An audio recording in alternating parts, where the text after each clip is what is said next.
senador nacional por la provincia de Tucumán de la Unión Cívica Radical, José Cano. ¿Cómo le va, senador? Buenas tardes, mi nombre es Julián Di Belonia. ¿Cómo está, Julián? Muy buenas tardes. ¿Se encuentra ya en Buenos Aires o ya está regresando para Tucumán? No, estamos en Buenos Aires todavía. Y cuéntenos un poco, senador, acerca de lo que fue la sesión tan larga de ayer por la tarde.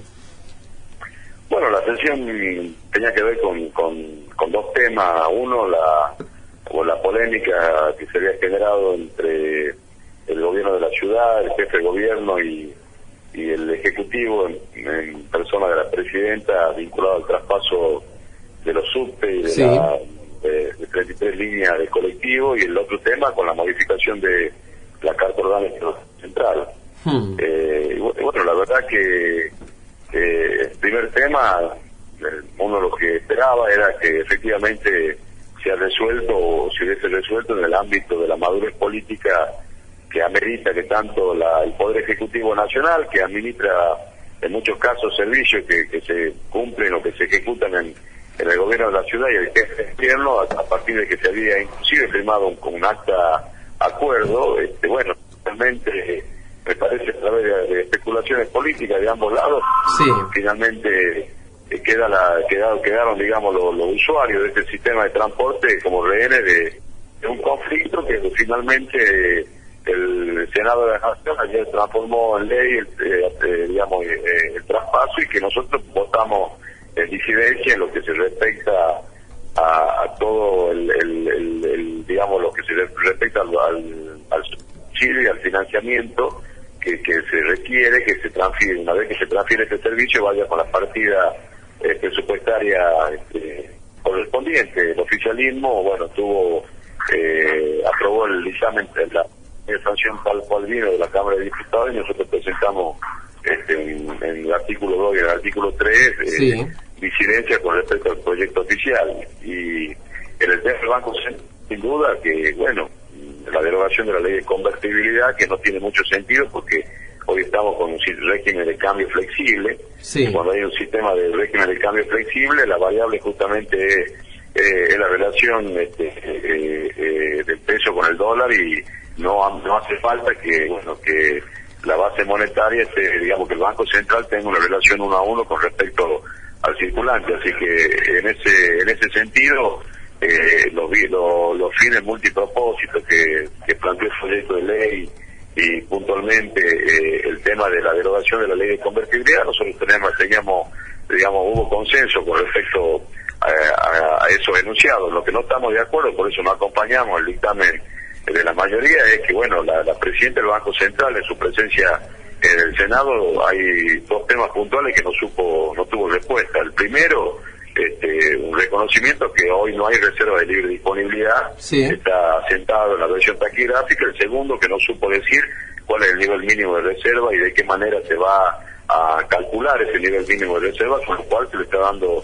facultades discrecionales que son propia al Congreso de la Nación. Y el tercer tema, que reconoció con absoluto pragmatismo, con sinceridad, la presidenta del Banco Central, es que la decisión de pagar deudas con reserva no se debe a una visión ideológica o progresista, sino a una decisión pragmática, porque la Argentina, a partir de que el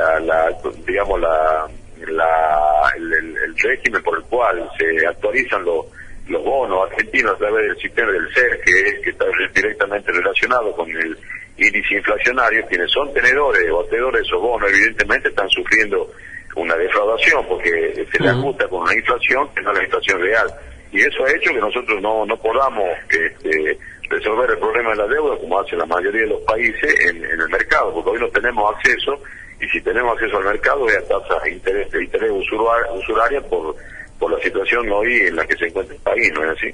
¿Y por qué cree, senador, que el gobierno pronunció esta reforma de la Carta Orgánica del Banco Central? Bueno, a nosotros no nos parece mal, por eso le digo lo denunciado. Ahora, el gobierno lo hace porque está necesitando recursos. Es decir, el déficit se expalió con el aporte del Banco Central de cerca de 10.000 millones de dólares el año pasado, y con fondos del ANSES. Entonces hoy se quita la libre disponibilidad porque, bueno, ni ellos mismos saben cuáles van a ser los recursos que van a necesitar el Banco Central para financiar el déficit. Y esto es una realidad que nosotros no la estamos diciendo por el opositor, sino que son datos de la realidad, datos objetivos y que surgen de los mismos informes que dio el Ejecutivo. Hoy el banco no tiene reserva de libre disponibilidad en los valores actuales, entonces hace falta tener la posibilidad de disponer de esos recursos como una variable de ajuste en el déficit que hoy está teniendo el gobierno, producto de que en algún momento 75 millones de pesos de subsidio, el incremento en muchos casos de medio del gasto público hace que exista la necesidad de echar mano ya no al fondo del PAM y a los fondos del ANSES, sino también tener la libertad de disponer de los recursos del Banco Central. Así es. Bueno, como decía antes, una medida mucho más pragmática que ideológica entonces, y tampoco sé si está mal que así sea. Y me permite, senador, volver hacia el tema del transporte, subtes, colectivos de Nación a la ciudad, al margen de las disidencias que contó con el proyecto oficial. ¿Qué cree como senador de la provincia de Tucumán que es lo que debe realizarse? ¿Si debe manejarlo la Nación o esto debe ser manejado económicamente por el gobierno porteño?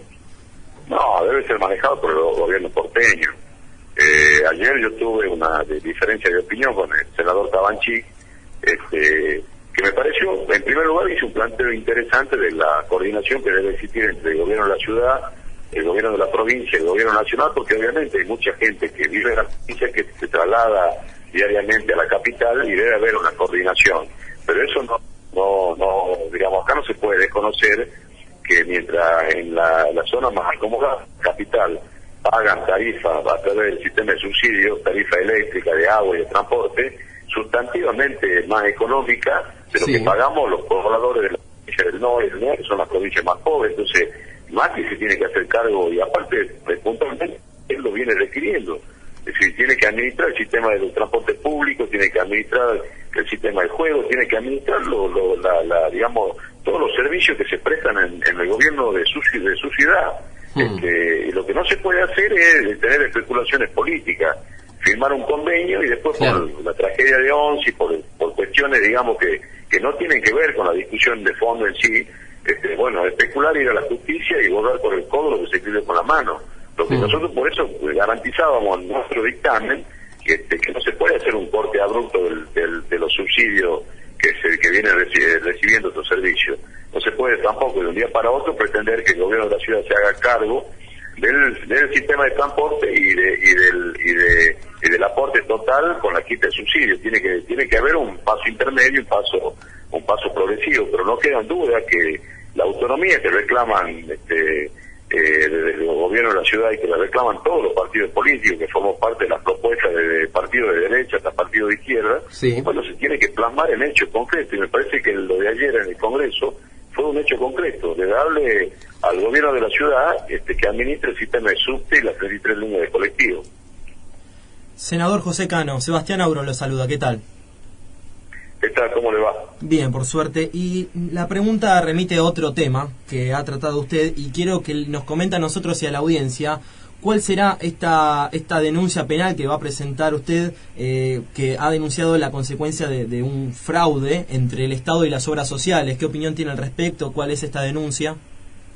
Bueno, son hechos lamentablemente escandalosos con el aporte del salario de todos los trabajadores, porque el APE se nutre de aproximadamente 1.200 millones que surgen del porcentaje de lo que aportan los trabajadores para la seguridad social. Y este programa es para financiar aquellas patologías denominadas catastróficas, que son las patologías de baja incidencia y alto costo de las obras sociales nacionales. Y ya en el año 2010 hubo informes muy críticos que inclusive se votaron en el recinto a través del proyecto de comunicación al Ejecutivo Nacional para que tome las medidas rectificatorias, que haga la auditoría correspondiente, y contrariamente a eso nosotros vemos que el informe de la auditoría del 2005 al 2010 revela datos escandalosos, como por prótesis o operaciones de prótesis de cadera en afiliados de 178 años, o haber pagado reintegro a 117 beneficiarios fallecidos con anterioridad a la prestación médica, o a 250 casos de personas supuestamente discapacitadas que no acreditan tal situación en la documentación que se presentó para requerir el reintegro de estos fondos. Y lo más lamentable es que esto depende directamente del Ministerio de Salud de la Nación, y estos fondos los administra el Estado. Entonces, acá el gran responsable el Estado. Esto no termina, digamos, con la causa de Sanola El gobierno estigmatizó esta causa pretendiendo cargar solamente responsabilidad en este dirigente que obviamente alguna encima está libre ahora, seguramente tiene, pero acá el principal responsable es el Poder Ejecutivo, claro, porque él administra los fondos y bajo su custodia están los 1.200 millones de pesos. Senador José Cano, un placer escucharlo en Punto Medio. Gracias por su tiempo. No, al contrario, gracias a usted.